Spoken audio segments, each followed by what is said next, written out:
Right. Good morning, members. Good morning, officers. Good morning, anyone listening online. Welcome to this meeting of the South Hams Executive. We will go straight into an agenda and item 1.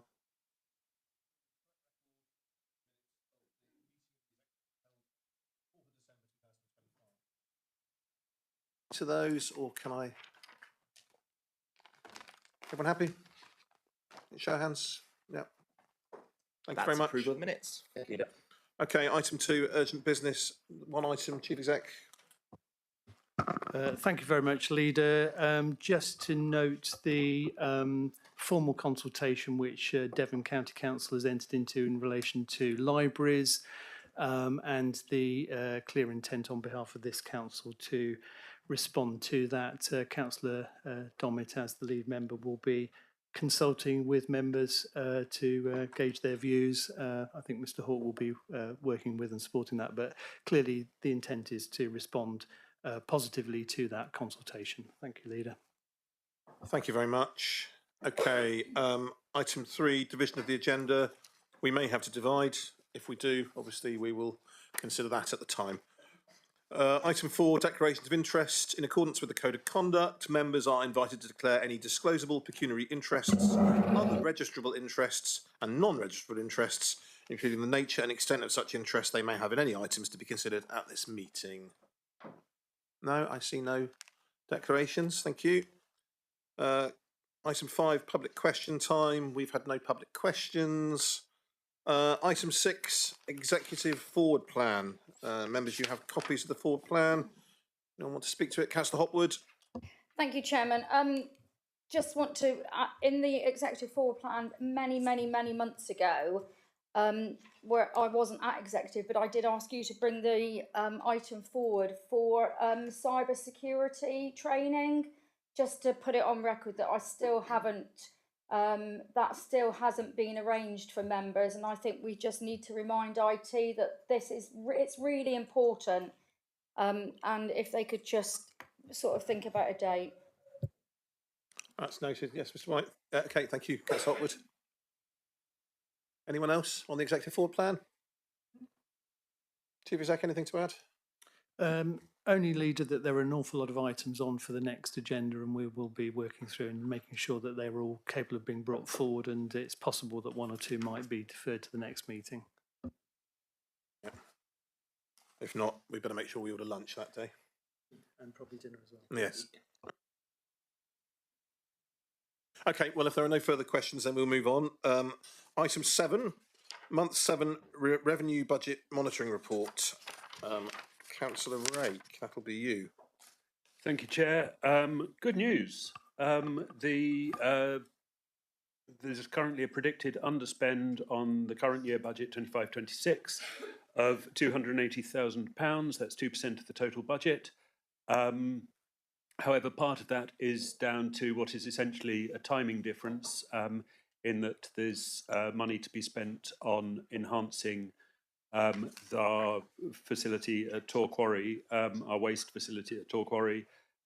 So the proposal is that the council transfers that money to an earmarked reserve to get us into the next financial year, where we will be aiming to spend it, which means that we would then have £130,000, which gets rolled into the revenue budget for 26-27. So I think this is congratulations to the team for not only sticking to our budget but beating it, and I recommend those 2 actions to you. Thank you, Councillor Rake. Councillor Hopwood. Thank you, Chairman.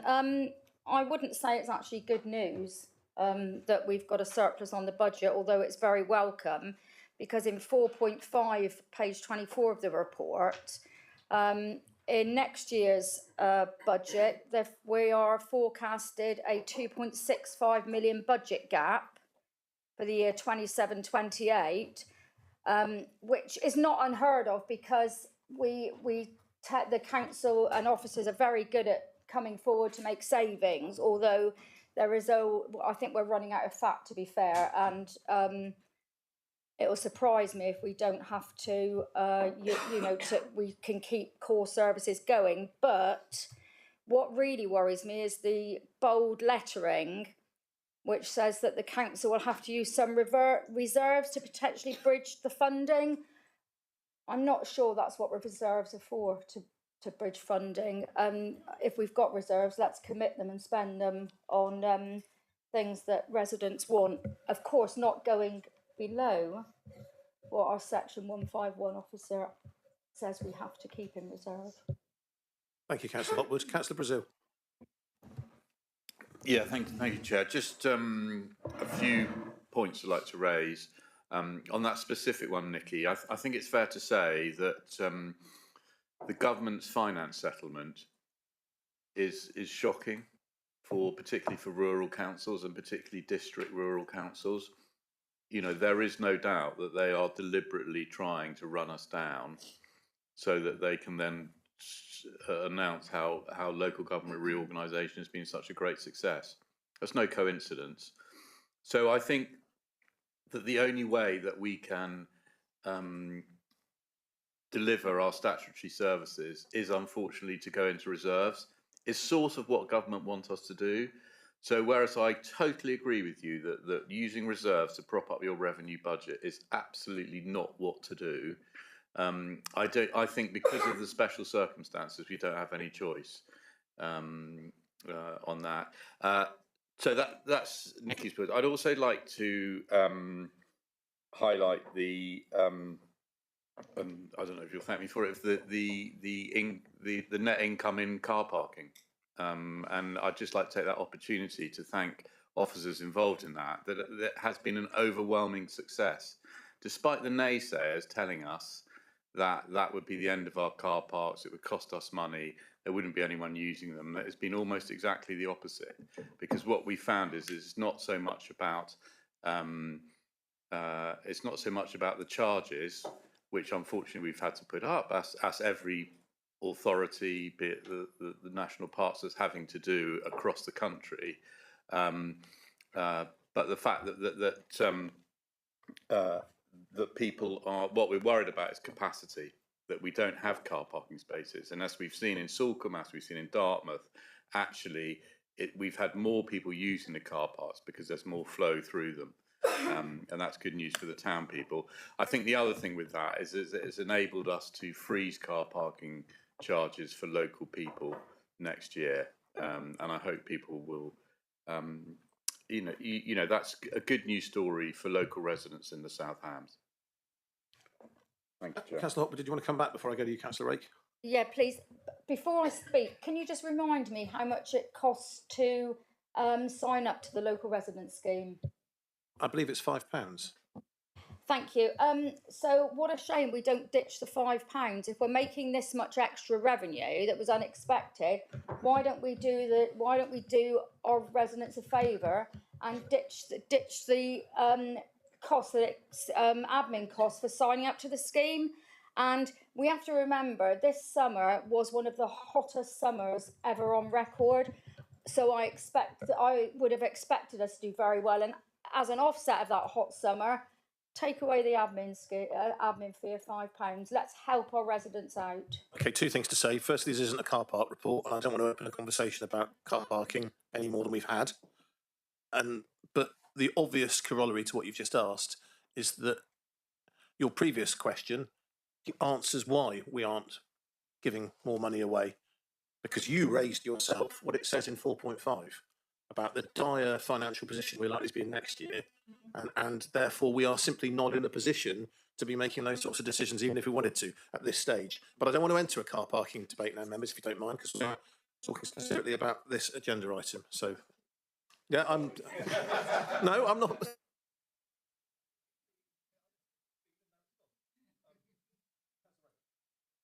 I'd just say too, this report is slightly, unfortunately, constructed in that the bulk of it is backward looking, where I maintain the news is good, and then the forward looking elements to which you refer, Councillor Hopwood, are included sort of to give a bit of context, but are discussed more fully further down the agenda in the item on our budget, which is forward-looking. And I think it's actually quite useful to keep those two things separate. And with all due deference to the leader's view that we shouldn't open a car parking debate, I would point out that we have, on the specific point of administrative fees, we have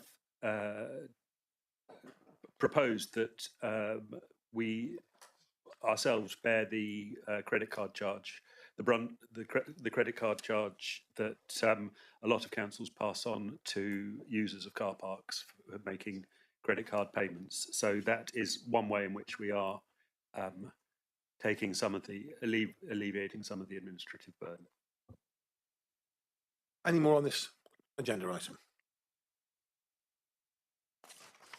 Councillor Rake, would you like to make the recommendation? Willingly, I'd like to move both recommendations as on screen. The seconder, Councillor Brazil, all those in favour?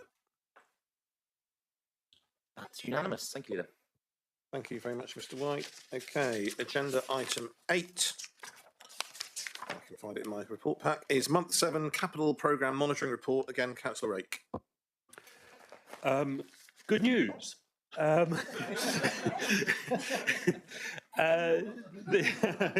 everyone apart from Councillor Hobart.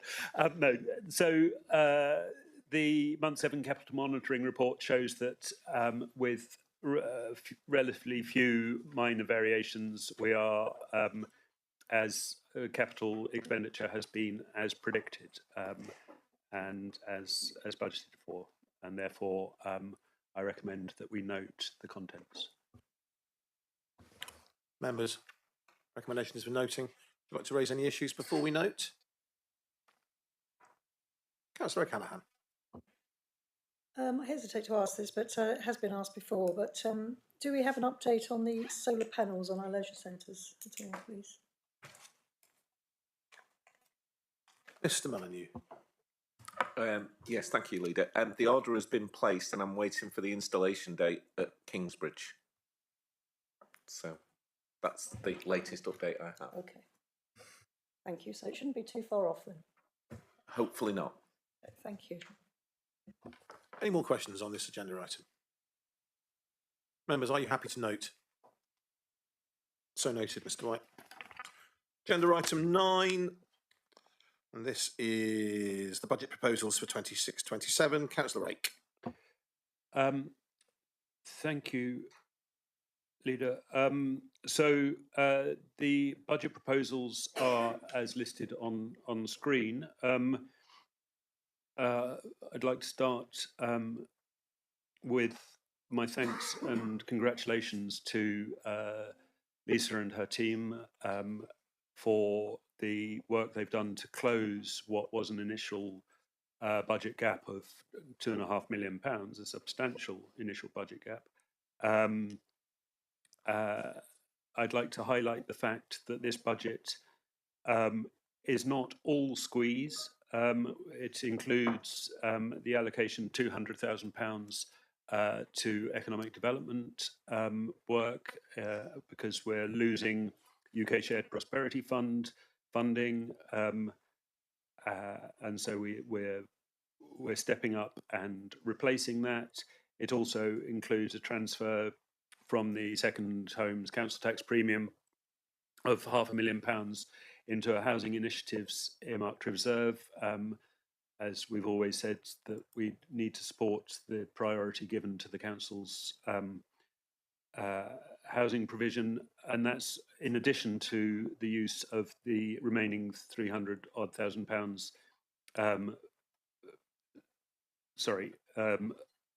to which from the second homes premium, which will go to offsetting the pressures in temporary accommodation. As Councillor Brazil alluded to in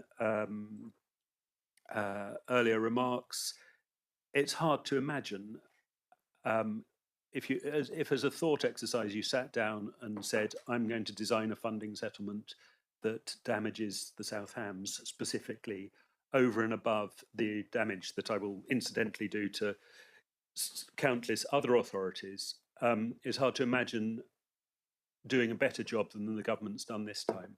The removal of various adjustments to the funding settlement, such as that for visitors and commuters, which obviously affects us as a strong tourist destination, such as the adjustment for coastal and flood protection, such as the adjustment for what's the other one? Yes, such as, of course, the big one, the removal of the adjustment for remoteness, which recognised the ability or the difficulty of delivering services in rural and remote areas. All of those have been stripped out, and with the net result that over the 3-year period, which we welcome because it gives us certainty, but it's a bit like when your parents used to say, if you pull that face and the wind changes, you'll be stuck with it. It's the wind has changed, and we were pulling a face. Apparently, it was a face that the government didn't like, and now we're stuck with it for 3 years. And if one compares the settlement for us, I refer you to the table, the graph on page 46 of the pack, shows that over the period, our core spending power takes a significant hit, well, a hit, and a significant hit in real terms compared to the rather more fortunately blessed metropolitan districts, London boroughs, and so on. So against that background, I think this is the best we can do. It protects our core services, it protects our council plan, and it puts such money as we do have where I hope members will agree with me it should be going. Thank you, Councillor Lake. Mrs Buckle, did you want to add anything? Thank you, Leader. Just to add that there was a meeting of the Budget Advisory Committee held last week on the 22nd of January to seek the committee's view on the content of their draft revenue and capital budget proposals for next year, and a copy of those minutes have been circulated to members. Also, just to highlight on page 53, towns and parishes are currently setting their precepts and budgets for next year. We do ask for those back by the end of January. There is a recommendation as part of this report. The recommendation is to increase the South Hams share of council tax by 2.99%. That would be an increase of £5.88 for the year, and would increase the Band D element to £202.54.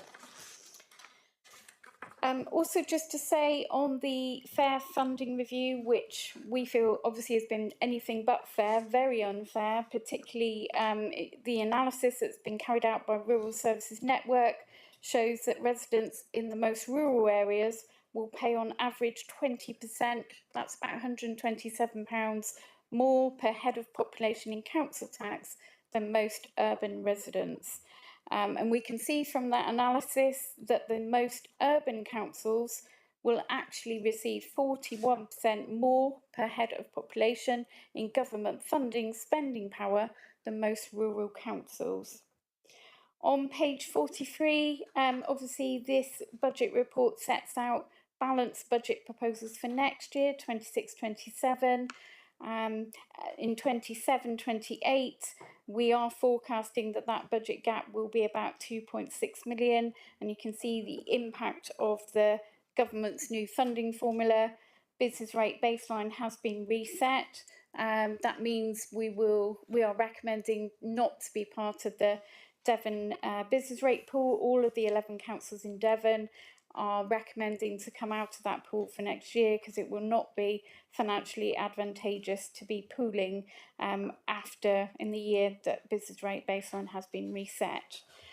We have also modelled forward to 28-29 but obviously if the current timetable for local government reorganisation, that would mean that the district council would actually, the last year of setting the district council would be 27-28. So 28-29 is shown for modelling and illustration purposes. This report also sets out capital bids for next year. Very happy to take any questions. Thank you, Leader. Thank you, Mrs Buckle. Councillor Hopwood, then Councillor Hodgson, and then anyone else who wants. Councillor Brazil. Okay. Councillor Hopwood. Sorry, I have two questions. The first one is, it's in here somewhere, but I can't find it. 6.2, putting another 1.5 million into the council plan. Can you remind me what that's going towards, please? And I have another question after that. Do you want me to answer that? I don't mind, it's up to you. Yes, so there will be reports brought back to members. It's on the forward plan for the March executive. So the 1.15 million, that was funding which was identified for the purposes of the council plan. So for those priorities that are shown there on page 54, climate and biodiversity, housing, economy and jobs and community services. So yes, when we did the council plan this time last year, we did allocate some funding for the council plan. You can see that shown in our list of reserves, but exactly where that would be allocated, that will be a report coming back to members as part of the March executive. Thank you. I now have two more questions. Okay, so let me do another one and I'll come back to you. Oh, it's following on from that. Okay, go on then. So the question I have following on from that is, and I apologise for not asking you this in advance, do you know how much of money we actually we have still to spend on the council on the plan? How much is unspent as of whenever's date? Today's date, I suppose. Bit of an unfair question. I apologise if you can't answer it. That's all right. I think, so we have been looking at our current spend for 25-26. We are predicting that we would have spent at least 70 to 75% of that. So there probably will be a small amount of slippage into next year. I will have to check on the actual figures for that. But the majority of that has either been committed or has been spent. Yeah. That's all right. Just to say also that I mean it's a circular process in that we are not only aligning the budget with the council plan, but we're also re-examining and dynamically re-examine the council plan to make sure that it's still appropriate, still deliverable, and so it's not one-way traffic. We're not sort of paying homage to a plan that's out of date and out of place. So. Councillor Hodgson. Thank you. I refer to point 5 of the recommendations, which is to transfer 500,000 from the Second Homes Council Tax Premium. I mean, whenever we were looking for this Second Homes Council Tax Premium for over a decade now, it was always said that this would be a way to try and help us fund the housing need that we have. And I welcome this, but I just wonder if it's possible to transfer any more. If we find we've got any slack, could we bear it in mind? I mean, I'm not suggesting we make a different proposal here, but I think it's one of the strongest legacies we could leave in a couple of years' time, whatever the outcome of the unitary changes, to have more housing available to people who desperately need it. And there's so much work going on around at the moment within community groups saying how on earth can we deal with housing and meeting the housing need, and people are desperate. So I think it's something I would just like to highlight as a priority for any surplus that we can find. And also just to say in terms of item 1, to agree the increase of the council tax, I agree with this. I think council tax is good. I know not everybody agrees with that. And I just wanted to voice support for the points that have been made about the lack of fairness in the so-called fair funding.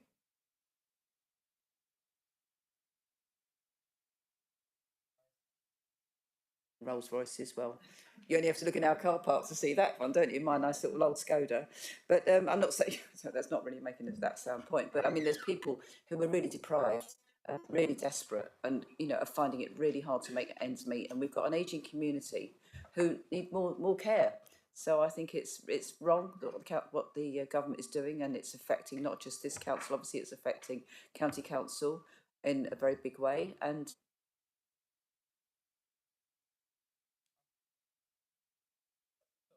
Completely hear what you're saying, Kaz. There will be LAF funding, of course, another round. Yeah. In that regard. But I think the more important message is probably to reverse what you've said, really, and celebrate the fact that we are managing to put £500,000 in and using the other £300,000 also in a housing area to prop up the temporary accommodation. Because the reality is, the way the government, as Councillor Brazil has already alluded to, the way the government is trying to squeeze us out of existence, it would actually be the easiest thing in the world to have taken this money.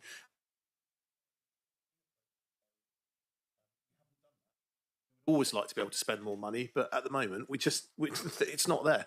You know, Mrs. Buckle is her own worst enemy because every year she does the most fabulous job of balancing the books, which means that every year we think that the problem that exists has gone away, and of course it hasn't gone away. It just gets set aside for another 12 months, and now Mrs. Buckle and her team have got 12 months to work out how we end up with a balanced budget in a year's time. I just come back and say I didn't mean that was wrong. I just think if there's any extra surplus, because the trouble with temporary accommodation is it's very expensive, and that's a real issue, isn't it? So we know that.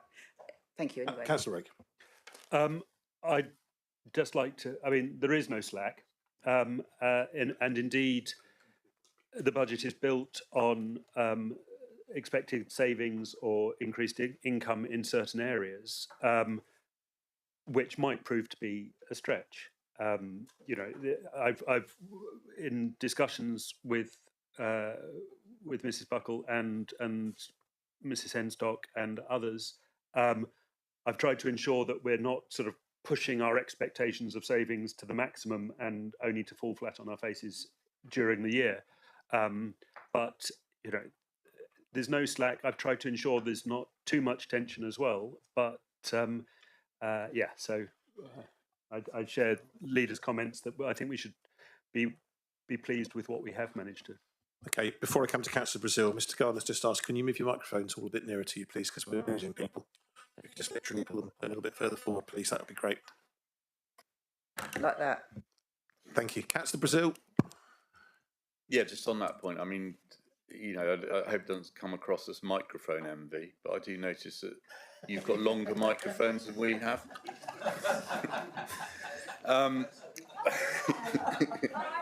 But anyway, no, moving swiftly on, just a couple of quick questions, if I may, Lisa.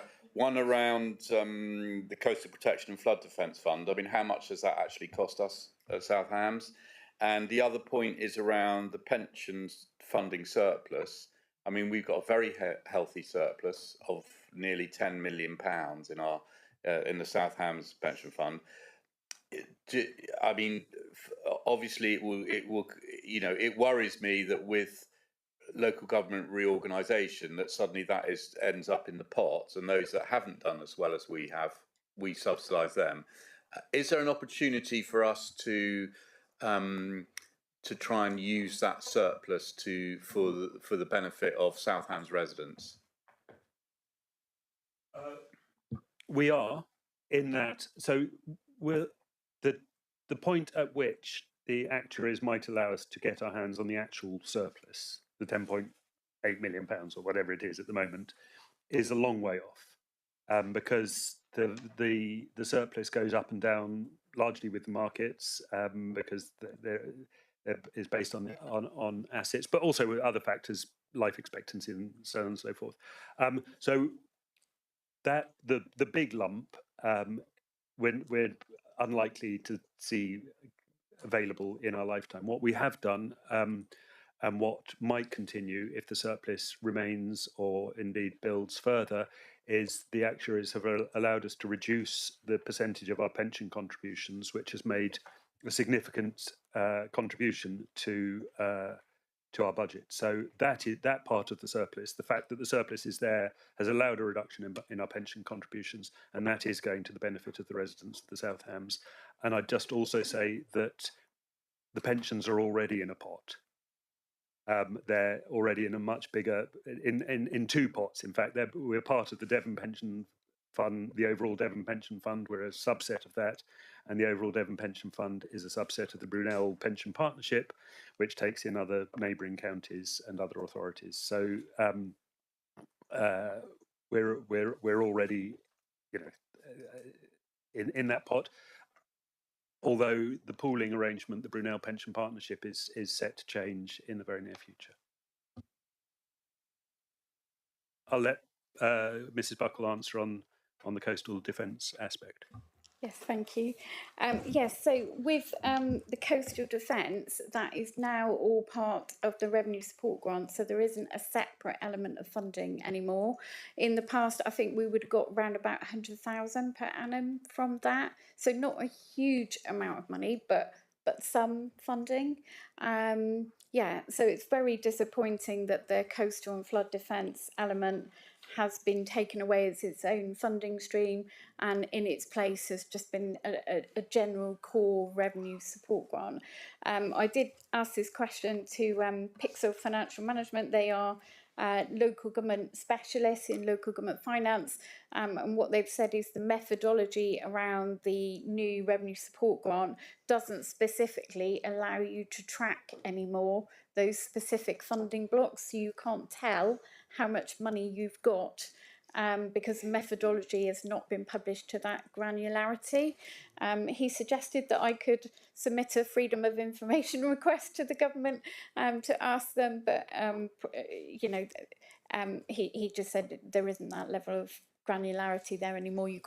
There isn't an audit trail that you can work out of your funding exactly how much the council's received for coastal and flood defence, unfortunately. Thank you. Thank you very much. Councillor O'Callaghan. Thank you. Jackie mentioned housing and the housing crisis. Just to say that we've got a report coming to Executive in March on the fourth round of the Local Authority Housing Fund, which is the government's funding for temporary accommodation. I mean, the details will be coming out in that report in March, but just to say, to reassure that I understand it, we've been successful in application for funding for that round for further temporary accommodation for homelessness, housing needs, plus settlement. And that's very good news. And we will be adding our own funding, however we fund it.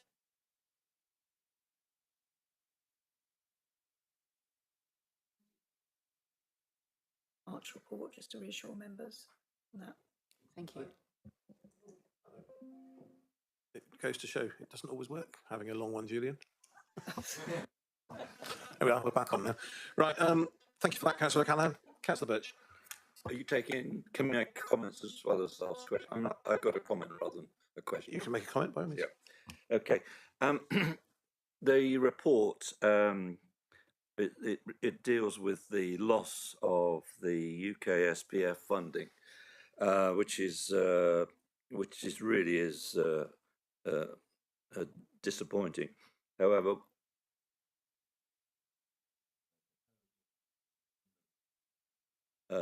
to introduce £200,000. John, can you just pull your microphone a bit further towards you? We lost you a bit then, don't know why. I have it in my throat now.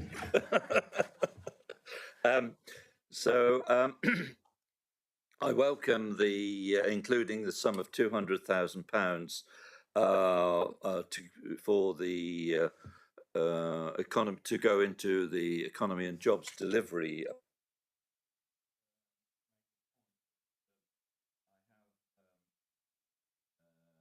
Met with the head of economic development to go through the way that money is going to be, or is proposed to be spent, and it includes the regenerative farming project, agri-innovation project, market improvement,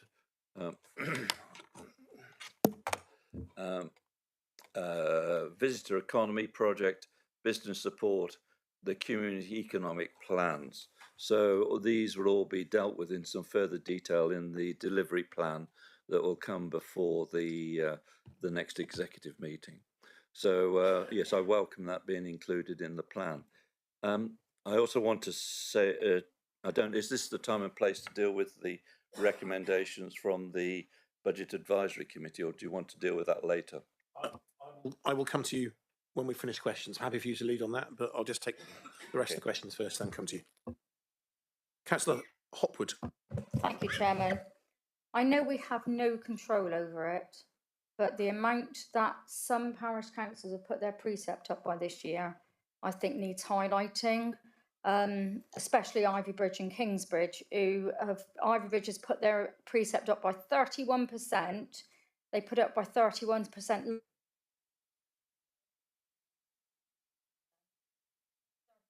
last year. I think that, you know, we really should be writing to the government to show our dismay at this, because yes, they have got more responsibility now because Devon County aren't doing so much to roads, etc. We might be handing some things over, but it's all relevant. We're in a cost of living crisis. We have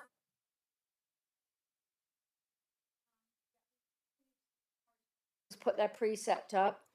That added to the money we're putting up, we're putting ours up, the £5. It all adds up, and yes, our £5 may only be 11 pence a week on a bandy, but the prices, the way some of these parish councils are putting their precepts up is way more, and that's what all rolled in together is a lot of money, and that's why I would add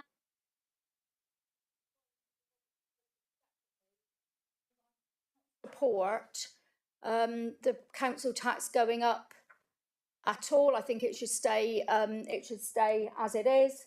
It doesn't help when it's put onto all these other prices. And before anybody says anything about its only, all the onlys for those in need add up. And I'm just carrying on the 20 years of opposition that Councillor Brazil had to putting the council tax up when he was in opposition. I would not like to not mention it. Thank you. Before we get too parochial here, and I'm very keen for us. No, you made specific reference to 2 market towns within the South Hams. So I just want to reply on behalf of all the market towns and the parish councils. And I do this both as a district and a county councillor. We as districts and counties are forcing parishes to raise their precepts because we in turn are being grossly underfunded by central government. And so there will always be good district councils and bad district councils. Equally, there will always be good town and parish councils. But I think we have to trust our towns and our parishes to know that they are doing their best for their people. And I hear you, Councillor Hopwood, and the cost of living crisis is not helped by precept rises. But I think blaming parish and town councils for that is unfair, and it's the funding of local government that is the issue here, not the individual desires of communities to do better for their own people. Can I come back to you, please? You can. On your answer, I said that when I spoke, that it's not, they are having more work put on them. But then you've got a town like Totnes who only puts their precept up by 2%. I take my hat off to Totnes, because actually they should have put it up by 122%, and then they may have been able to spend some money on their leisure centre. So it's all relevant. So well done to Totnes. But you say that, but what's the starting point, Councillor Hopwood? You have to think about where towns and parishes start from. There was one of the towns in the South Hams a couple of years ago had to put their precept up by about 70% for a specific issue. They did so. They told the people why they were doing it, and that had to happen. Well, you can't have it both ways. You can't cap towns and parishes and persistently fail to support local government in the way that the governments of all colours, to be fair, have done over the last 20 years. It wouldn't work. Councillor O'Callaghan, I'm happy to come to you, but I really would like us to try where possible not to be parochial. I think we have to be parochial because we're talking about parishes, aren't we? Parishes and towns. So by definition, we are being parochial, but we should be. We are, and we should be. And was it somebody talked about statistics and damn lies? I mean, it's how you look at figures. But I must leap in, as I'm Kingsbridge ward member. Councillor, can I just remind you are here as an executive member for the whole of the South Hams? Well, of course, yes, but I'm talking generally, and I'm also talking in particular because particular councils were mentioned. So it's only fair that I deal with particular councils as well as throughout the district.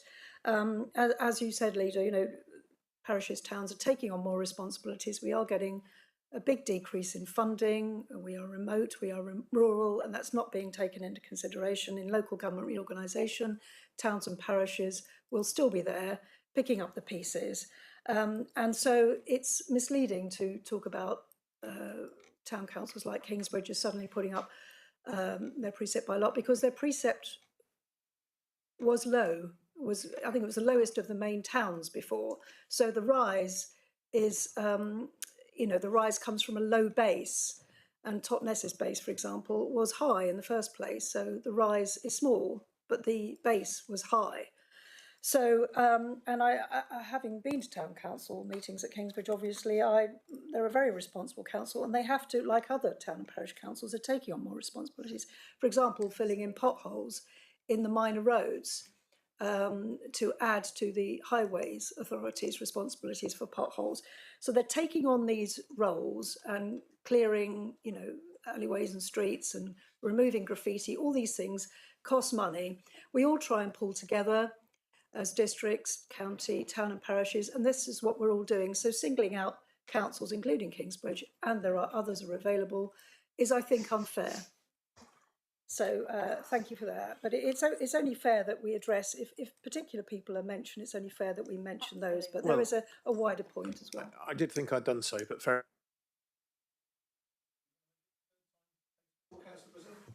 Yeah, no, look, Chivelston, my parish, no. No, just to say that I think on a more, I mean, I hear exactly what Nikki says, and I'm delighted that my legacy of rejecting council tax increases continues. Albeit myself, I've been on a journey, I think, as the chief executive says. But no, I mean, I don't agree with council tax. I think it's a regressive form of taxation, and the fact that central government pushes council tax to pay for the statutory services that we have to deliver is absolutely a disgrace.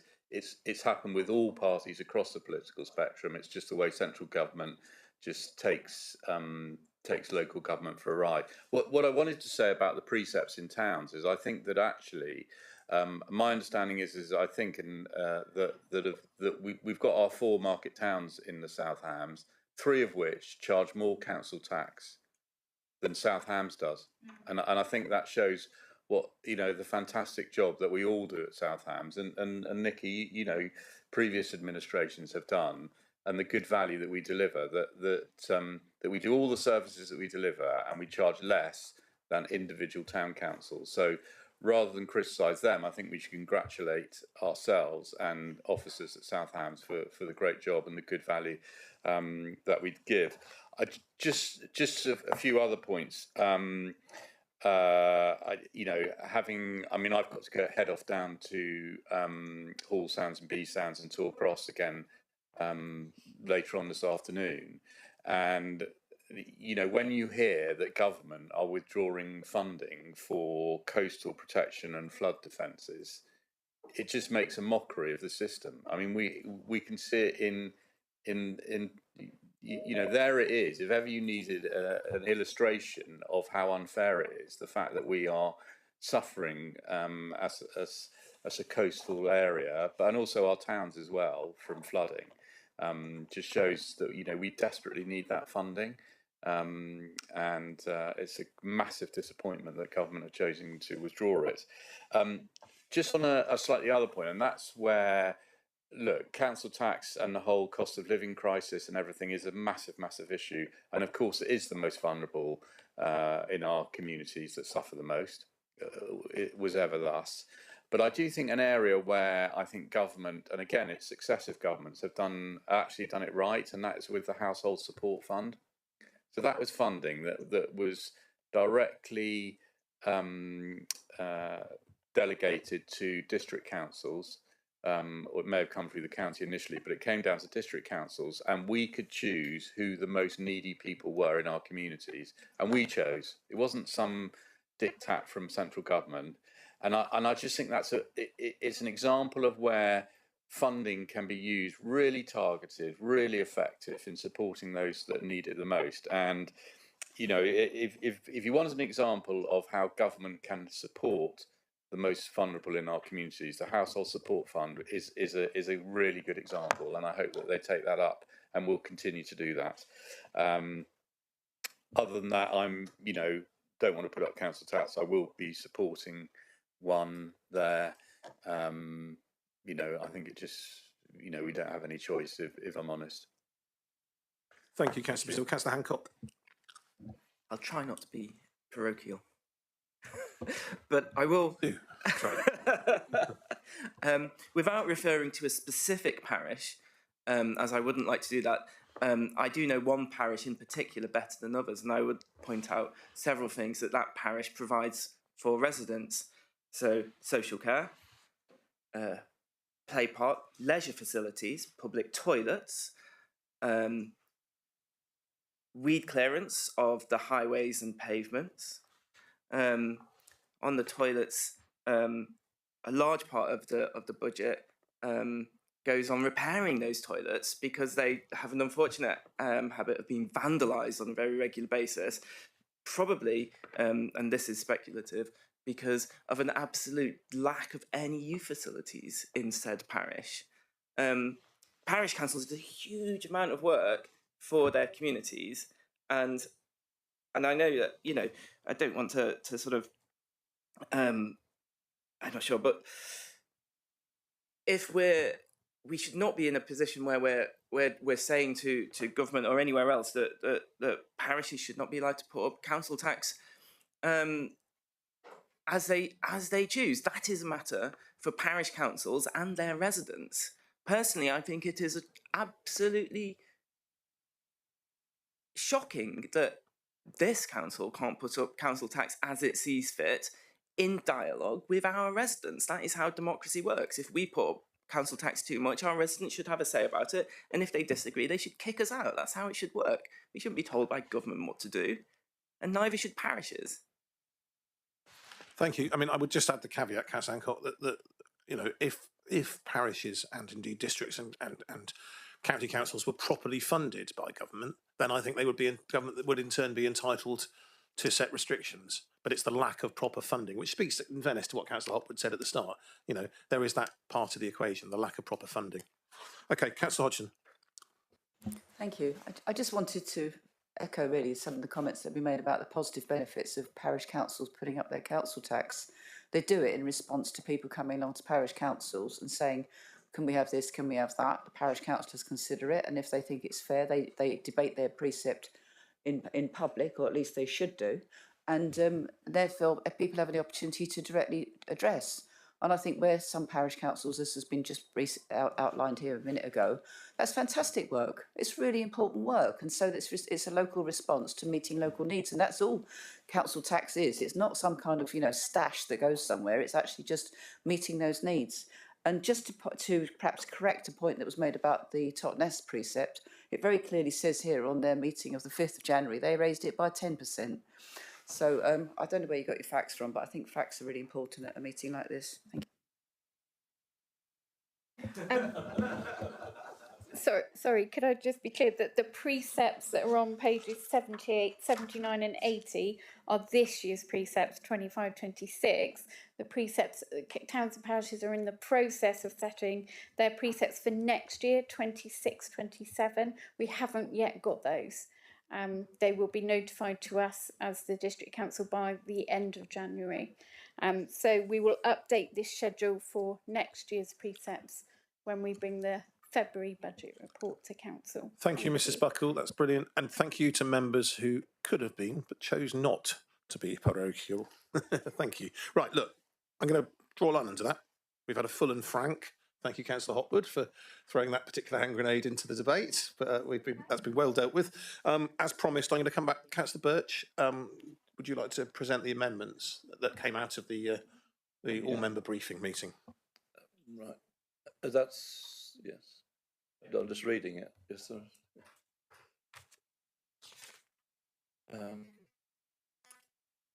Let you know, I've got a response to A. Oh, right. Yes. Okay. So, the Budget Advisory Committee met recently, and looking at there was a pay.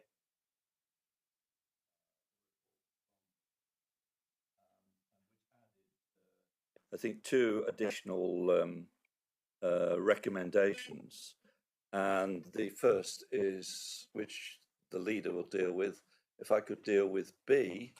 Shall I just do A first then? Yeah, just for neatness. Yeah. So A is the executive be recommended to convene a meeting or meetings with local MPs before early February 2026 to set out the council's serious concerns over its fair funding review settlement from central government. Okay, well, I thank members for their involvement in that meeting, which was a very constructive meeting. The response to A is meetings have already been held with both MPs on the 19th of November and 26th of November, respectively. 19th of November was Rebecca and 26th was Caroline. Both of our MPs are fully briefed on the new funding formula, which has been put in place by the government. Our MPs have raised questions on this in Parliament and have also already held a meeting with Alison McGovern, the Minister for Local Government and English Devolution, raising the points in the Council's consultation response to the local government finance settlement, a copy of which is attached at pages 81 to 97 of today's executive agenda. Following a meeting with the Minister, the points have been further raised in a written letter by Caroline Voden MP to the Minister, and the Council is awaiting a response from Alison McGovern. Given all of the above, the recommendation from the Budget Advisory Committee has already been actioned, and we await the letter of response from the Local Government Minister. So I hope that will reassure members that that is in hand. John, do you want to go back to B? Yeah, B. So just if I could just remind members as to what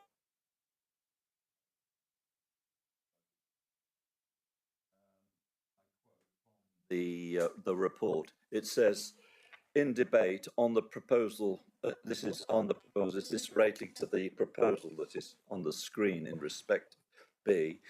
In debate on the proposal, there was widespread recognition that Totnes Leisure Centre had suffered from a lack of investment into improvement work.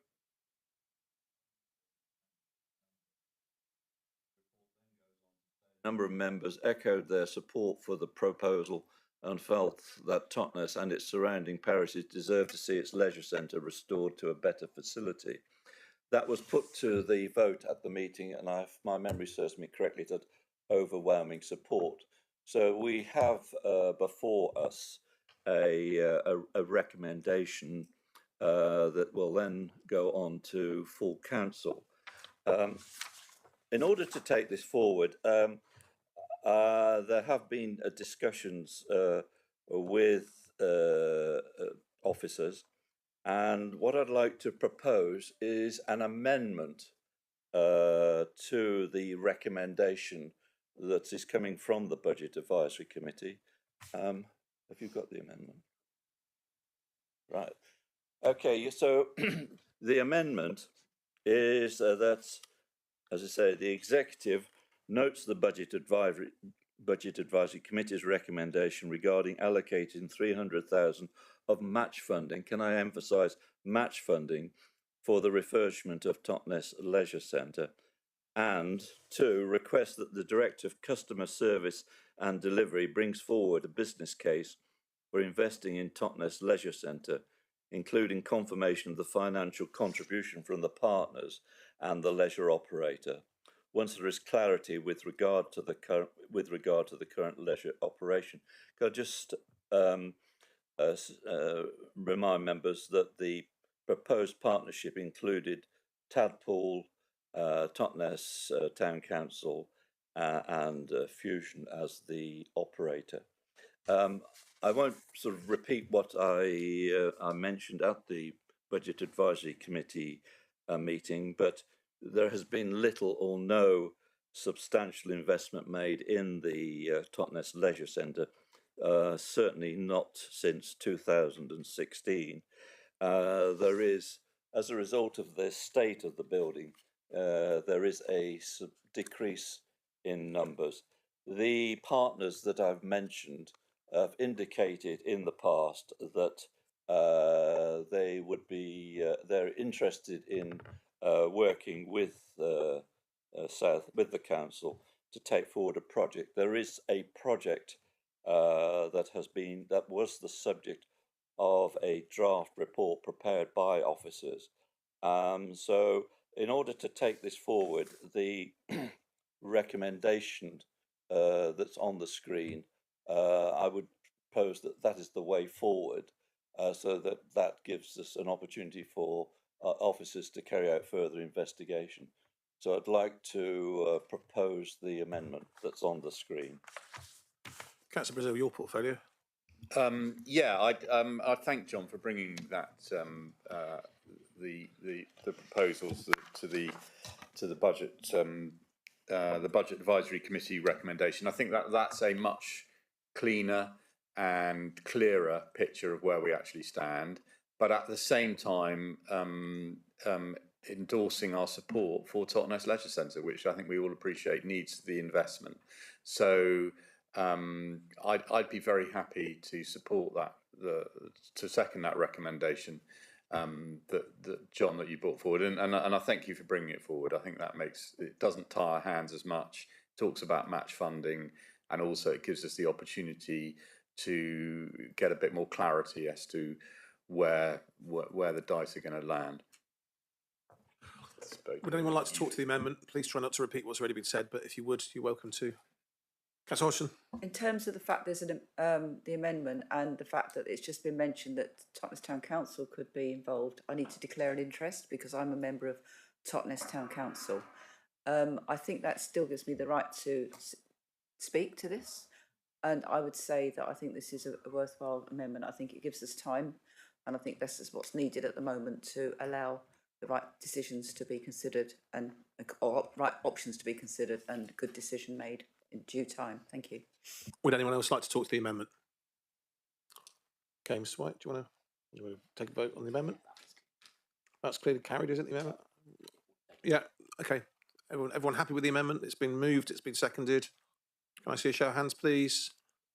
Thank you, members. That's therefore clearly carried. So in terms of process, we haven't proposed and seconded the 11 recommendations in the report yet, but this will now be in effect 12A and 12B. Thank you.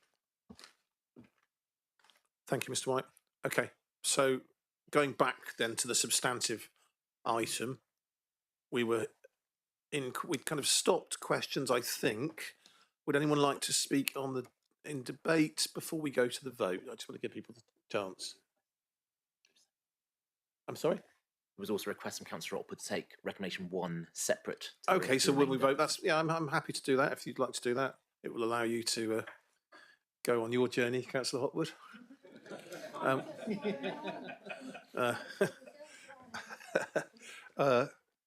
Anyone else like to speak in debate? No? Okay, in which case, would you like to move the recommendations, Councillor Rake? I would indeed. I'd like to move the recommendations as shown on this screen, the next, and the recently added recommendation. Sorry, moving first, number 1. If someone would care to second. Sorry, Councillor Dominic, did you want to come in? I was just querying whether we were taking one separately. Sorry, yes, I got there in the end. Yeah. Okay, would someone like to second number 1, please, then? Thank you, Councillor Hodgson. Okay, all those in favour of 1, please. That's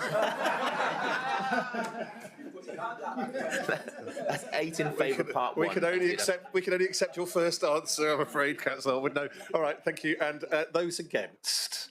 Lovely. Right. 1 against. Okay, 1 against. I would now like to move the rump of the recommendations. That is numbers 2 to 12A and 12B. And a seconder, please. Councillor Hodgson. All those in favour? That is 8 in favour of the remaining recommendations. Thank you, Leader. Any abstentions? With 1 abstention. Thank you, Leader. Thank you very much. That concludes that agenda item. Agenda item 10, business rates discretionary relief policy. To start with, that's you again, Councillor Rake. Thank you, Chair. Breaking news. This report has been slightly, I wouldn't say undermined, but it's important to note when considering it, the government's announcement earlier this week on specific rate relief to pubs and other hospitality venues.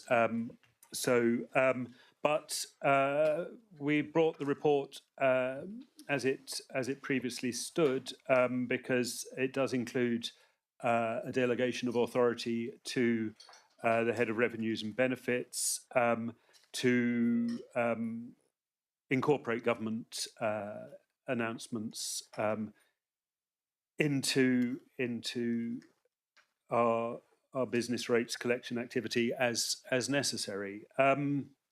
Apart from that, we set out the policy for our discretionary rate relief, which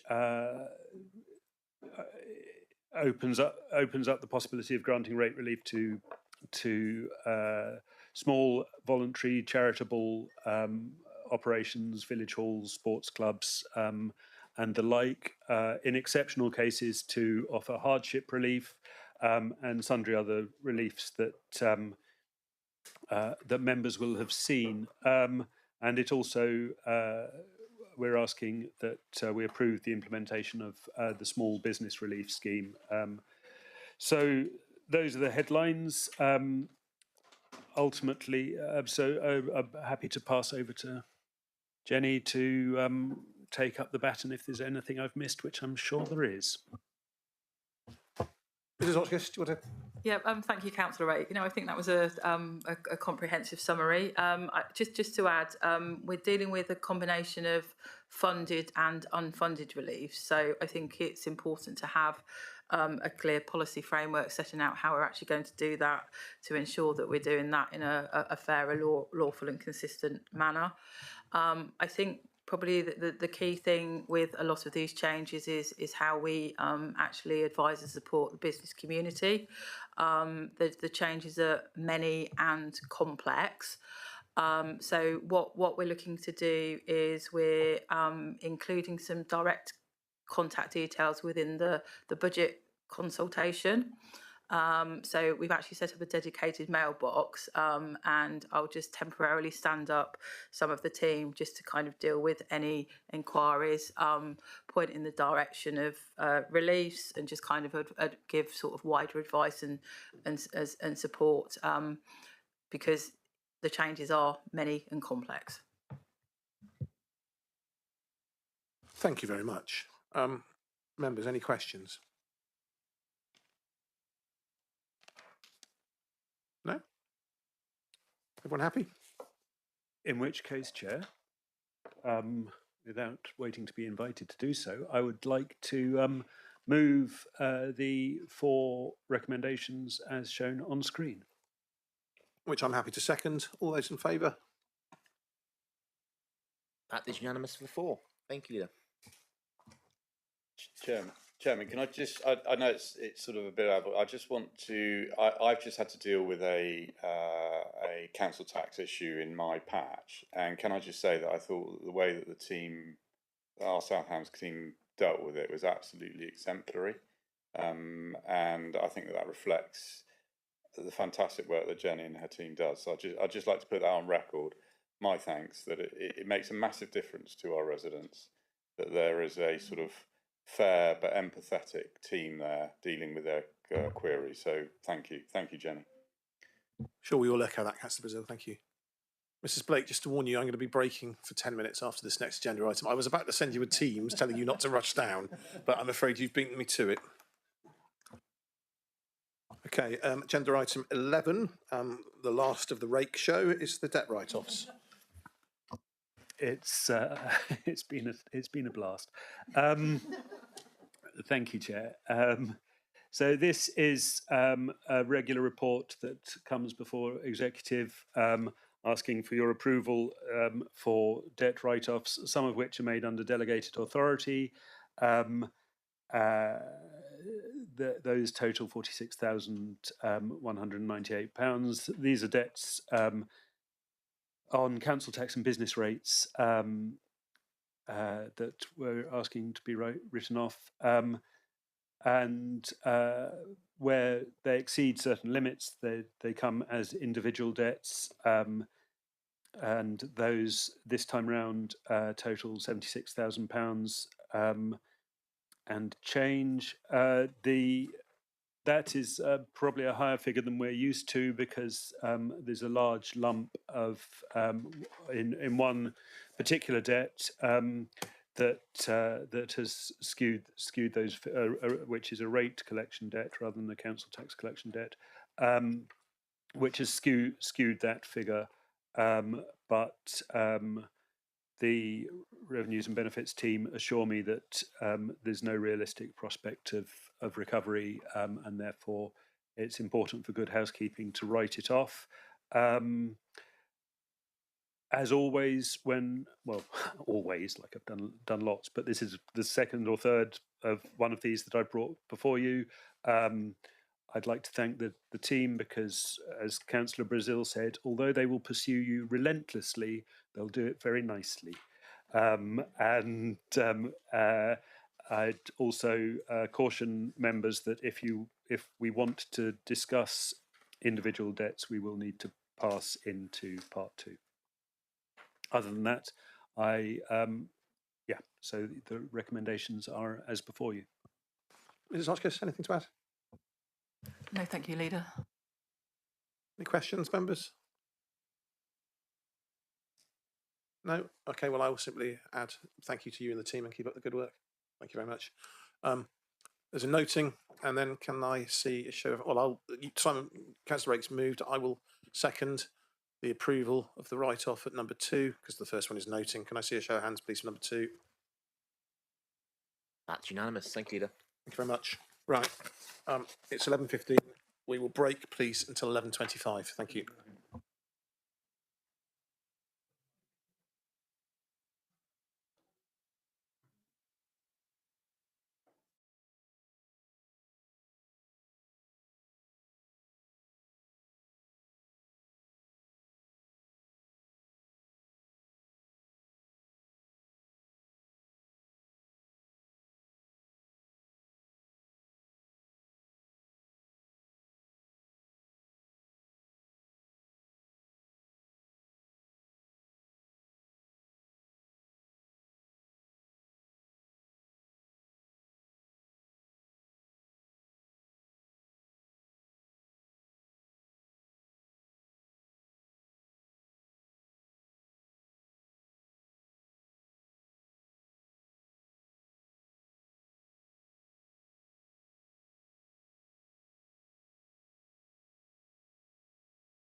Jackie, can we come back? Do you mind? Sorry.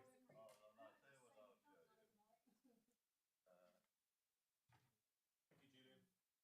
Sorry. No, good luck.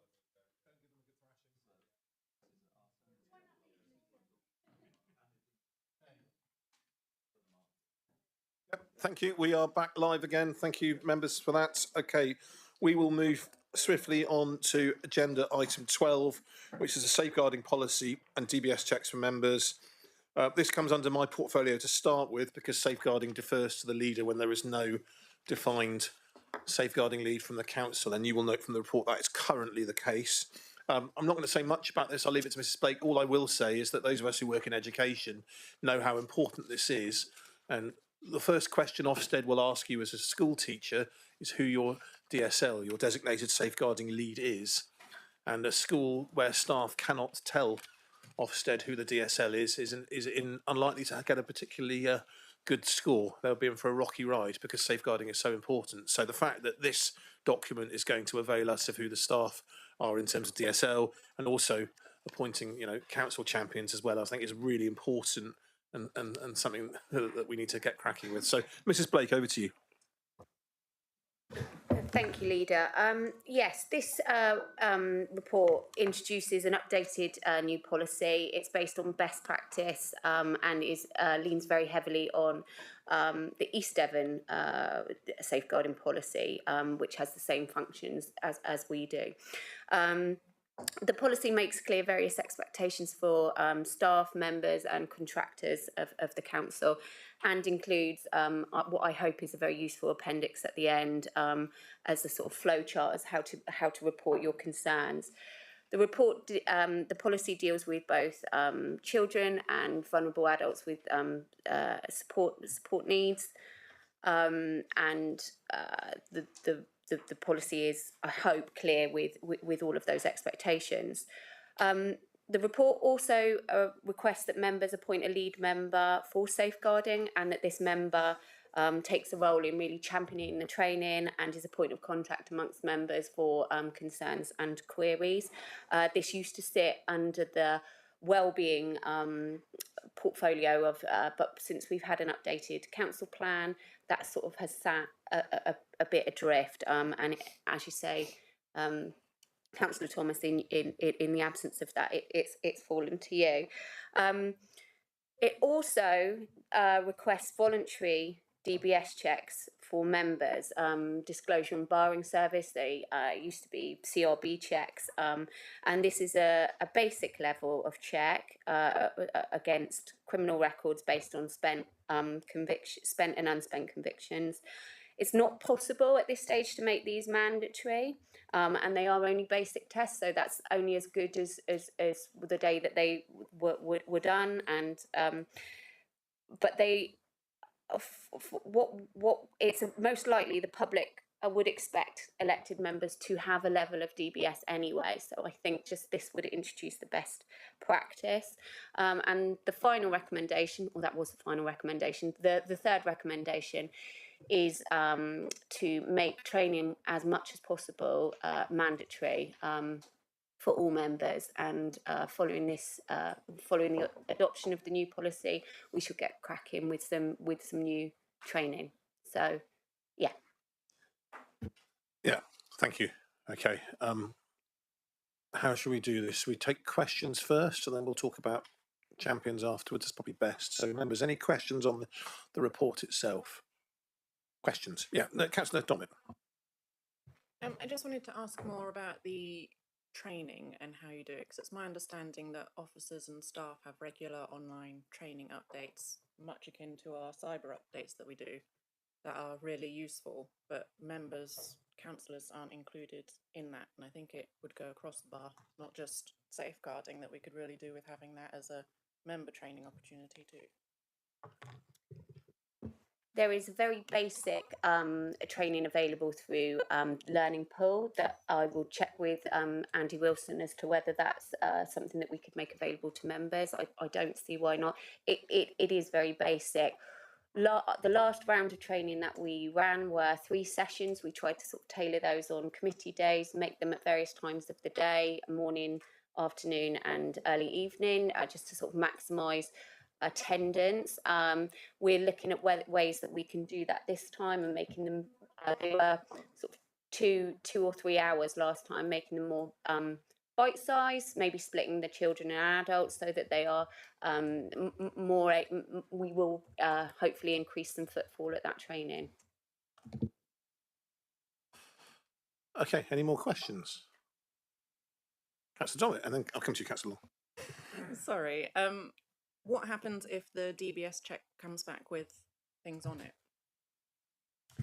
So there is a section in the policy regarding this, and that will be a situation where the monitoring officer will, with your group leader, will have to discuss that with the relevant member, and that will then be a conversation about what situations you may decide not to attend. So, for example, if there was an opening or a school fete, that it might not be appropriate for you to attend in your council role. Hopefully that is a situation. Can I just ask a follow-up to that? Presumably, if we're going to appoint a councillor who's the champion on this, who's the councillor DSL effectively, or whatever else you want to, then that person should also be involved in that conversation, presumably. You would normally expect them to be involved, wouldn't you? Yeah. So we would get that the lead member. Yeah, because otherwise there's no point in being the lead member, is there, if you're not aware? Councillor Long. Leader, there have been occasions when members of the community have raised questions about safeguarding when it comes to elderly neighbours, where there are planning applications and the issues around planning applications and particular stress that can come out. And I'm not going to raise sort of any particular points, but when I look through this policy, it doesn't pick up. It does say where we as a council are taking decisions, and I wonder whether we can have a conversation about some of the specifics that I'm aware of to see whether safeguarding could come up or potentially could be, because the members of the community are very concerned or very aware of safeguarding. It has come up on a number of occasions in the last couple of years related to planning applications, and I'd like to sort of just flag that up and see whether we can sort of look at whether it can be caught or whether it's definitely outside. Thank you. I think we could pick that up in the training. We could look at. I'm speaking to the person that did the training last time. And we can design bespoke things, and if that's a specific thing, we can of what you might do in those situations. Then we can incorporate that. Thank you. I'd be very interested in that. I mean, I haven't come across that personally, but that I find interesting as a notion. So welcome that very much, Councillor O'Callaghan. Thank you. Just a quick question on the level of DBS check suggested. Isn't there a basic and enhanced? And it's suggested we're doing basic here. Can you just explain more what the thinking is there? Yes, the criteria for an enhanced check, and actually you can Google it and you can put your details on line. You would not qualify for an enhanced check. It is only a basic that under the current guidelines that elected members without the specific responsibilities for children and adult services would only qualify for a basic check. Okay, so that would be county. Yeah, it would. County councillors would receive an enhanced check because of their roles around corporate parenting around children and adults. Okay, any more questions? Councillor Rake. So on the fourth point here, and the word voluntary, I mean, this implies that there may be some members who choose not to avail themselves of this. Is the intention that as a member of the public you will be able to see which members have and haven't done this, in which case it tends to become more mandatory just in effect, because people will presumably wish to avoid being kind of avoid the assumption that they haven't had a DVS check because they have something to hide, if you see what I mean. So, Leader, if you don't mind, I'm going to reply to that. So, I think the reasons why this is a good thing are clear and self-evident. I'm sure that our 31 members will all see the value of it, and I'm confident that each of them in their own time will choose to go through the process. Very much hoping that strong encouragement will be sufficient. And I think every resident has a reasonable expectation that members would do that on their behalf, frankly. So I'm not envisaging that we're going to run into complications around the mandatory or non-mandatory manner of this. But of course, we'll review it in due course. The critical thing, I think, is less the check itself and more the active engagement in the training. That is where we will learn most about the risks and opportunities and things we need to take account of. So, sorry, I shouldn't do this. I know it's your meeting, Leader, but I absolutely support this, and I think I'm sure members will do the same. Councillor Hodgson. I think safeguarding actually is safeguarding is a really, really important element. And as many of you know, I chair a youth organisation. And one thing we have seen in recent years is a real drop away of people wanting to work with children because they're fearful of accusations, often they perhaps, sort of vexatious or whatever. And I think this is a really good way to actually not only support those people who are already in that position, but also, with us maybe wanting to get involved or see what's going on. But also it spreads that network of how we can be sort of, risk assessed, and I think make people more confident about, taking on roles with the scout troops and stuff like this, because I think it's a really, it's sorely missing in many of our communities. So I welcome it. Thank you. Right. Turning then to the recommendations. Recommendation 2 nominates a lead member for safeguarding. I'd like to nominate Councillor Dommett. I think it fits neatly with your portfolio. I'm sure it's something you... Yes? Excellent. Okay. So that is effectively, by putting Councillor Dommett's name in there, I'm moving that as an amendment to the recommendations at 2, which, thanks to the magic of Mr White's quick fingers, is now appearing in front of you. So could I have a seconder to that, please? Thank you, Councillor Hancock. All those in favour of that amendment? You can vote for yourself, Councillor Dommett. Absolutely. That's therefore unanimous to the amendment. Thank you, Leader. So that becomes the substantive motion now then. 2 has been replaced. We've had questions. Does anyone want to speak to this as in debate, or should we move straight to the vote? Looks like it's straight to the vote then. I'm happy to move the recommendations. Do I have a seconder? Councillor Dommett, I'll take. Okay, all those in favour? That is unanimous to the 4 recommendations. Thank you very much. Thank you, Mrs Blake. Okay, agenda item 13. Unlucky for poor Councillor McKay, who can't be with us today, unfortunately. But we have Mr Zakila with us, so Rob, rather than me read out what you've written, why don't you present the report for us? Thank you. Thank you, Leader. So I'm bringing this report today as a supporting authority. So Devon County Council have led the Devon Local Nature Recovery Strategy as the responsible authority. They were given money accordingly by DEFRA to take forward the draft in the consultation and the formulation of the Local Nature Recovery Strategy. And we are one of 13 supporting authorities across Devon. So our role really is to endorse the strategy and to agree that it can go forward to publication, hopefully in March of this year.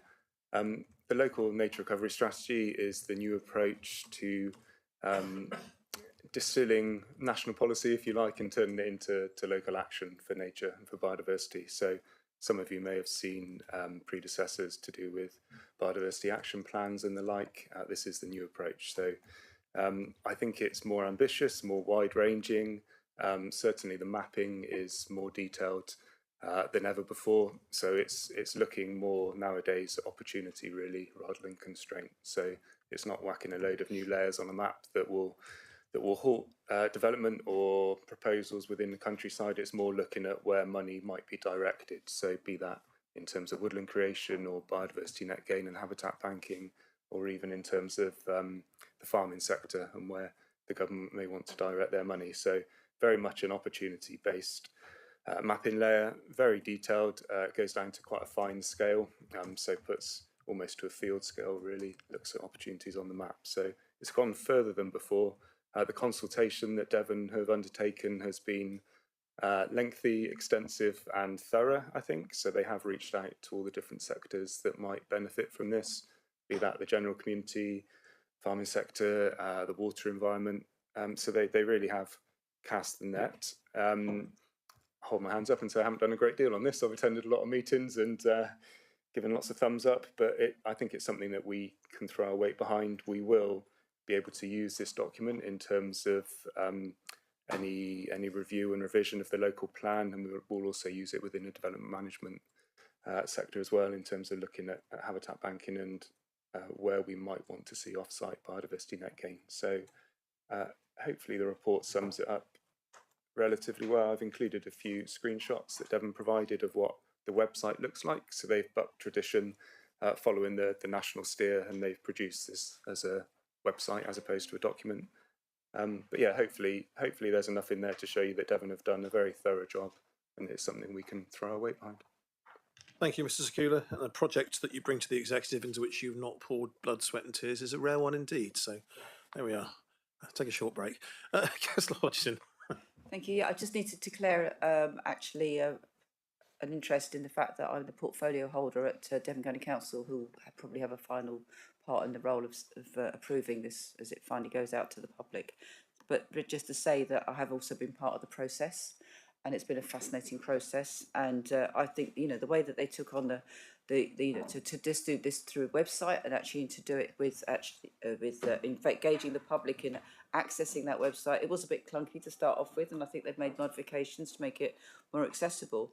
But it does mean that, at the moment we've got a sort of position, a flashpoint in time, flash snapshot in time now of what we have in terms of biodiversity, which is so important with all this biodiversity net gain and all that work about being able to try and offset. It gives us something that's really useful, so we can see where the gaps are, where we need to do good work, but also to be really careful about sort of just going, oh, biodiversity net gain, let's just dump some offsetting over there, without knowing what we may be risking, because it's delicate. You can't just, with the best will in the world, say, oh, just sprinkle a packet of wildflower seeds there, they'll do, without realising that wildflower seed arrangements at even at that level is a very sort of specific thing for areas, and we can undo, not deliberate, we can do damage. So very important and very timely, and I know how much work has gone into it, and all the districts, being asked to approve this now, so it can be finally signed off. Councillor Dommett. Does this interact at all with Sustainable South Hams and the Rally for Nature? Does it impact any of that? Are they involved? Have they shared an opinion of what they think? They will certainly in Totnes. I brought it to the Totnes Climate Change and Biodiversity and Ecological Emergency Working Group some months ago when it was out for public consultation, and we looked at it at Totnes Town Council as well. And I know that Sustainable South Hams is part of that network, so that they're aware of it, but they haven't actually done anything about it, unless individually they may have commented, which is possibly the case, because obviously they are a network of the parish councils, so some who have sustainability groups. Staverton may have looked at it, I've brought it to their attention as well. So there have been various people who have input into it through the public consultation, where they had the opportunity to go in there and actually load parts of information in to sort of make the, bring up the biodiversity records as best we can. Mr. Powell, do you want to add? Just simply that at this stage, Sustainable South Hams are working up the business plan for the Rally for Nature, are engaging with a broad range of partners. That will be subject to a further report to members in due course as to whether or not members want to back that over an extended period of time. Okay, any more questions on this one? Did you have one, Councillor Long? No? Okay, in which case we are being asked to endorse and delegate. I'm happy to move from the chair. Do I have a seconder? Councillor Dommett, thank you. All those in favour? That's 7 in favour, thank you, Leader. Abstentions? With 1 abstention. Thank you very much. Thanks, Councillor Hodgson. Fully understood. Okay. That ends that item. We are on to agenda item 14, which is the Waste and Recycling Service update. Councillor Hodgson, did you want to speak to this? Entirely up to you. I know Mr Molyneux is here if you want him to, but... Yeah, absolutely. I think Mr Molyneux can explain it much more detailed than I, but I do think it's very important that we look at how our facilities are operating for our staff. I mean, it's, you know, when you see them out there at 5 or 6 in the morning, you know, they need somewhere that is a base that is, you know, fair and reasonable. And certainly it's just the way these things are used, and it just needs upgrading. So I know it seems a bit strange maybe to put in this money into something at the tail end of, you know, the district council maybe in the next couple of years, but actually waste collection is going to continue on, whoever owns it, whoever carries on that, and so it's really important. And also, I just, you know, advocate for you to have a look at the good news that's coming back from our delivery service, actually, our collection services, and you know, the fact that we're not missing many bins, and it's gone, you know, the record has improved. So I think there's really good work going on with the service, and yeah, I support this. Obviously, support the recommendations. Thank you. Thank you, Leader. Only to add what Councillor Hodgson said. So in terms of current performance, just to give you some more facts and figures. So far year to date, so from April financial year, we've collected over 2.8 million bins in terms of the domestic service and the recycling service. And to give you an idea, our average, our to-date missed collection performance is 70 missed bins per 100,000. So out of that 2.8 million, it means customers have reported 2,000 missed bins out of 2.8 million collections, which I think is a phenomenal achievement by the team. So I would thank all the team who've done a fantastic job, and as Councillor Hodgson said, making sure that they've got the right facilities. So this is about having drying facilities for their gear. It's about having facilities for restrooms, and it's absolutely what they deserve. It's what we give all our other staff. And the only reason we've not done it to now is because we've been focused on the performance and focused on complying with EA regulations. And then in terms of the third recommendation, this is again something that the staff have been flagging to us, is we currently have around 3,000 people registered for assisted collections. And there isn't a process where, unless somebody tells us, that property carries on getting assisted collections, even if somebody moves from that property. So the crews have been telling us that they are doing assisted collections for people that don't need it. So part of this is to undertake a review right to all those properties that currently are registered for assisted collections and make sure that we're providing the right service to the people who do need assisted collections. But overall, I'm really pleased with the performance, and I would commend this report to you. Thank you. Councillor Hancock. Yes, it is fantastic. The results of the low levels of missed bins is fantastic. Though, for those 2,000 people who have had their bins missed, I'm sure that is deeply annoying, and they will be unsatisfied with this report in that they missed their bins, and that is annoying, right? And I think we have to always be aware of that. So I suppose my question is, I guess, Mr. Molyneux, is, are those missed bins, those 2,000 missed bins, are we aware of, are they random missed bins? Is it, you know, people make mistakes and we have to accept that we're all human and we have to be forgiving on that? Or are there, you know, when we look at it, and I'm sure the team does, but are there particular areas, particular streets that are more missed than others, particular rounds? Are we doing that sort of work to actually to keep on reducing this? Because, you know, we don't want any, really. But absolutely right, Councillor Hancock. So every week the team look at every round, so every crew that goes out, and look at the missed bins that have been reported the previous day by residents. To be honest, part of it, it's a whole system thing, and whilst everybody thinks that emptying bins is the simplest thing in the world, how difficult can it be?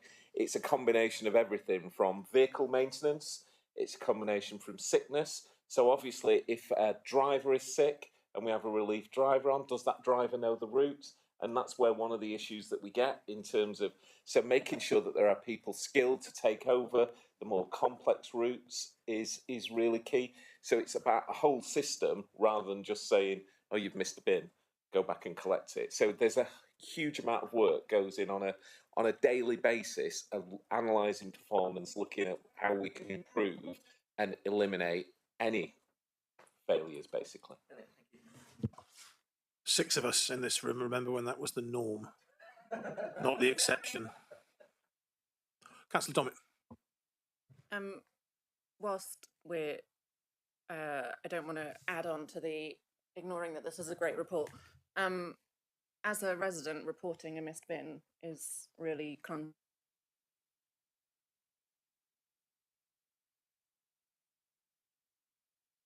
day delivery. So I was just wondering if there's any work can be done on that side of things. So one of the reasons that we wait is because, for example, there's no access issue and the truck can't get down the road because there's workmen there or there's parked cars or so on. The crew try and go back and collect. So we've got a rule that says you can't report it before 5 o'clock because there are occasions when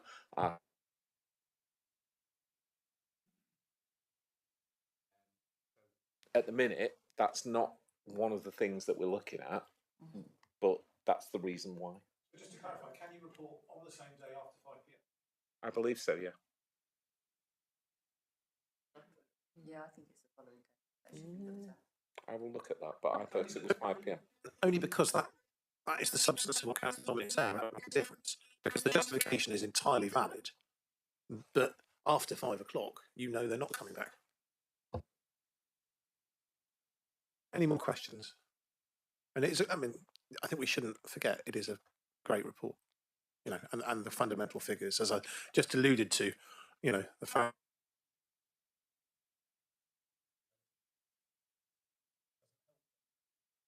I hear you, but compared to, goodness me, compared to where we've been before. You are correct, Leader. I mean, it used to be 2,000 a day a few years ago, didn't it? So.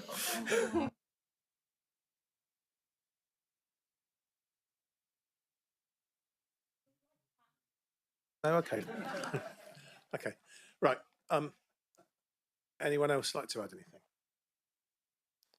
Okay, well, I'm happy then to move the recommendations from the chair. Councillor Hodgson, are you happy to? Yeah, okay. All those in favour? That's unanimous for the recommendations. Thank you, Leader. Thank you, Mr. White.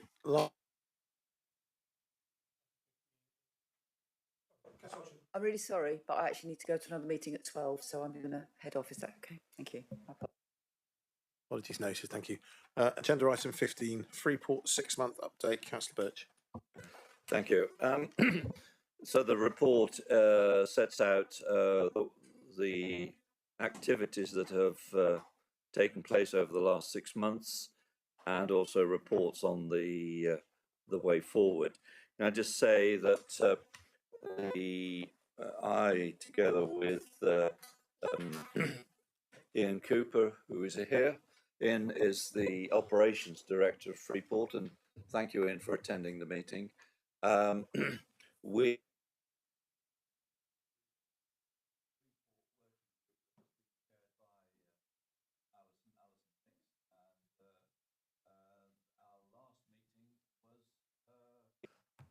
walk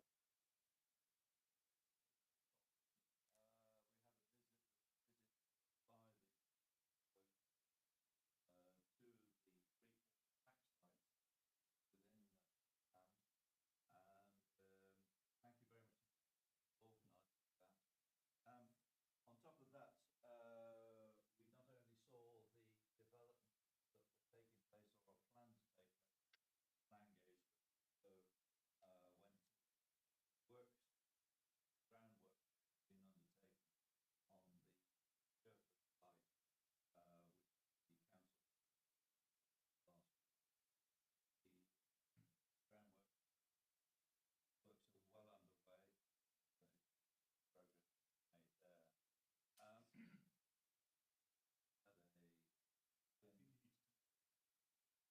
does help, doesn't it? So, right.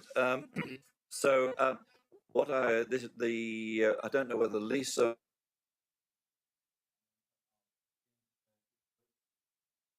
for questions.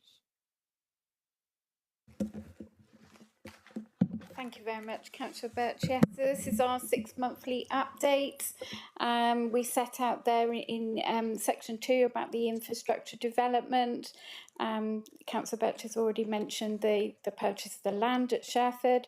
That was purchased on the 27th of June of last year, and that will lead to the commencement of the infrastructure development. We are part, I am now part of the board as well, the Freeport board, and sit on those meetings. In section 3 there we've got some photos around business growth, skills and sustainability, and obviously on section 6 the financial overview. So we are monitoring obviously that 25 million Freeport seed capital funding. And in section 7 there we set out the upcoming priorities. In terms of financial implications, the total capital investment in the Freeport is predicted to reach 314 million over the 25 years, and that includes the 25 million coming from government, and then obviously there is private sector investment as well. Happy to take any questions, thank you. Mr. Could I suggest that we ask Ian to say a few words to add to yeah. Thanks, Councillor Birch. Forgive me, it broke out and I couldn't hear a big portion of Councillor Birch's introduction. So if there's repetition, forgive me. But yeah, just to echo some of what's been said and maybe add something extra. Really great progress across Sherford and Langage tax sites. So it's really good to see real progress around the road and infrastructure works at Sherford to make ready the land for investment later on in 2026. Early part of this year, the consortium will be delivering the earthworks to level the land to prepare the site for the integrated logistics hub, which we're anticipating that Babcock will want to take forward in due course, although that is, as the report says, subject to them triggering the option to buy the tax site from the council. The spine road at Langage was completed towards the back end of last year, and as the image shows, that unlocks a large portion of land immediately south of Langage Power Station. So just to give you a sense, that's about 8 hectares of space that can accommodate a unit of up to 400,000 square feet, or indeed multiple smaller units depending on what end users require. And there's nowhere really this side of Bristol other than the Freeport that can offer employment space with that sort of large scale opportunity for investment. So it really is a unique site that is generating a lot of interest. And it also is great to welcome a number of councillors from South Hams prior to Christmas to tour them round Beaumont Way. So that's the Plymouth City Council direct development that was completed prior to Christmas. So that's 50,000 square feet of high quality employment space that's being delivered at BREEAM Excellent and EPCA rating, so highly sustainable accommodation for manufacturing space. And there's really strong demand that aligns with our sector gateways, and indeed the largest unit is now progressed to advanced negotiations between Plymouth and a defence contractor to let the unit in the near future. So hopefully a very positive announcement to be made in due course. And I think that's all from me really, Councillor Birch. Happy to answer any questions and anything that members might want to know. Thank you very much, Ian. Thank you, John. Thank you, Lisa. Any questions, members, on this report? It's pretty comprehensive. Councillor O'Callaghan. Thank you. Yeah, just a couple of questions. Just on jobs, how are we doing with jobs which are being created? If any, are there any figures on the number of jobs which have been created, are being created, will be created, please? That's one question. Do you want me to get the other one question or just go? Okay. And the other one is at the end of the report, it talks about key Freeport activities in the next period, including engagement with Babcock to support the option to buy the Sherford land this year. Do we have any more details on this, what is happening with this, and at what point the council will get its borrowing reimbursed regarding Sherford? Thank you. Can I just say that the last question is probably, for a detailed response, would be a part 2 answer. But it would also be fair to say that you actually asked a third question that wasn't related to the second question, because borrowing is repaid through business rates, not through.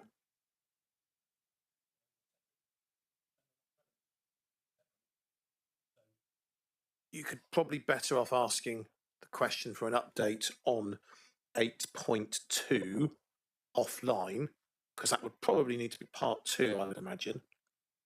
But the first question about jobs, over to you, John. Yeah. Ian, can I ask you to deal with that? I mean, the position at the moment is that, well, I'll leave you to answer the question, Ian. Yeah, forgive me again, the line broke up, so I wasn't hearing everything, but I got the gist of the question. So if you take the Beaumont Way development at Langage, that has accommodation space profile to support 138 jobs in terms of employment space. How that then translates into real terms versus the profile is yet to be determined. There's one defence contractor, as I said, that's close to securing a lease on one of the units, and they will then occupy and create a number of jobs within that unit. There's deep interest in the other 3 units with an inquiry list of over 60 businesses expressing interest, and therefore as and when they land in the other 3 units, we'll be able to quantify the actual jobs, but the forecast was 138 from memory. And in terms of the Babcock Logistics Hub, I think that's in the full business case in terms of job profiles, and from memory, again, don't quote me on it because I'm casting my mind to the document. I think it was assuming that there would be 400 plus jobs created as a direct result of that project. And then the wider assumptions around jobs up to the 3,500 that were assumed in the full business case is obviously will be monitored as we develop out the remainder of the tax sites. But obviously the initial priority has been to prepare the land, secure developers with an appetite to build out, and only once the units are built out and occupied will we be able to give real accurate figures around job numbers. In terms of the other aspect of Councillor Callaghan's question, remind me, Councillor Birch, is at 8.2 there's an option to buy referred to? That will clearly be time limited, like all options to buy. Is the time limit in the public domain or not? I'm not certain whether it's in the public domain, but it is sometime this year. Thank you. Councillor Callaghan, offline, if you'd like any more on that. Is that okay? Brilliant, thank you. Councillor Hancock. Thank you. Yeah, it feels like a lot of words and a lot of ink has been spilt about the Freeport since it was originally envisaged, and it's nice to hear that actually some things are beginning to take shape there. But I guess I don't want to press you too hard, Ian, but would it be fair to say that when we see you in 6 months' time, that we'll begin to start having some more concrete figures in terms of jobs and employment on the site as these things progress, or are we looking at a longer time frame than that? Yeah, it's a longer time frame given that the sites that we're looking at Langage and Sherford are fields at the moment. The site behind me is part of Langage. and indeed the Sherford site, as we know, is part of the new community. So there's going to be a time lag because we need to develop out the space. So if you take the Sherford tax site as an example, should Babcock trigger the option to buy this year, it's going to take 18 months to 2 years for them to construct the space for them to then deliver the employment opportunities. That's just the nature of what we've got with our Freeport. It's not nothing within the land that we're looking at was investment ready. That's why we allocated significant amount of seed capital funding to create the infrastructure, such as the road behind me, to then make ready for build out to take place. But there will be a time lag now that we will build out over the next couple of years, and jobs will then come forward. The good outlier to that is obviously Beaumont Way, which was supported by seed capital and Plymouth City Council's appetite to deliver a direct development. And those 4 units are now complete. So within the next 6 months, all being well, those businesses that take forward those units will occupy, and there'll be some concrete job numbers with regards to that development in particular. Can I just supplement what Ian said? What we need to remember is the land at Langage behind Ian in the photo. You know, it's laid dormant. It's been zoned as employment land for a considerable period of time. I think it's certainly 10 years, if not more. And the fact is, now that the Freeport has come onto the scene and is being driven forward, things are happening on Langage, in my view, that would not have happened if this council had not been involved in the Freeport. I mean, things are moving on a pace. I mean, the board meeting of Freeport, the Freeport board meeting, it is all about driving the project forward in respect of not only the 2 tax sites that are within South Hams, but also the tax site in Plymouth. I mean, the fact is, you know, we have 3 local authorities working together. That's Plymouth, Devon County Council and South Hams. And you know, the 3 working together, driving forward the development. And I think things are starting to happen at a pace. Thank you, Councillor Birch. Any more questions, members? Okay, it's a noting activity. We're happy to note. So noted. Thank you, Ian, very much for attending this morning. Much appreciated. Okay, Yeah, members. thanks, everyone. Thank you. Members, that concludes business. Mr. Molyneux, did you want to come in? If I may, Leader, just a clarification. Mrs. Moody has contacted me from a hotel in Rockhampton in Australia to point out that it is, in fact, next day to report your missed collection. So I am equally humiliated and impressed that she's still interested in our service. Thank you. Send her our good wishes, Steve. So the follow-up then, while we're still in open session, is what can we do to make it after 5 p.m. on the same day? I will look into it, Leader. I will take I know an Councillor action. Dommett will be grateful. Thank you. Meeting closed. Thank you very much.